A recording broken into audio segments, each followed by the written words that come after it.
நீங்க எப்படி அப்படி கண்டிப்பா சொல்ல போச்சு? அந்த வார்த்தையை ஏன் சொன்னீங்க? இந்த வார்த்தை நான் ஒண்ணு சொல்றேன். இன்னைக்கு இந்த டீச்சர்ஸ்லாம் எப்படிப்பட்டவங்கன்னு தெரியாது எனக்கு. ஆனா teachers, I have full respect on teachers. என் பையனுடைய எல்கேஜி டீச்சரா இருந்தா கூட கையை கட்டி, நான் பெரிய ப்ரொஃபசர், வெங்காய பச்சடி, தயிர் பச்சடி, PhD. ஆனா எல்கேஜி படிக்கிற என் குழந்தைக்கு டீச்சர் முன்னால் நான் கை கட்டி தான் நிற்பேன். Because he is a teacher for my son.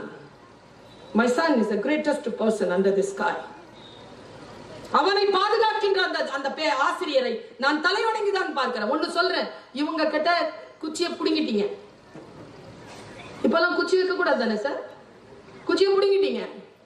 இப்ப யாருக்கிட்ட இருக்கு தெரியுமா அந்த குச்சி? அது ஒண்ணு காணாம போல, போலீஸ்காரன் வச்சிருக்கான். ஒழுங்கா இவங்க கிட்டே கொடுத்துருந்தீங்கன்னா அவங்க கிட்ட போய் இருந்திருக்காரு. இங்க புடுங்கியாச்சு, அவன் எடுத்துக்கிட்டான்.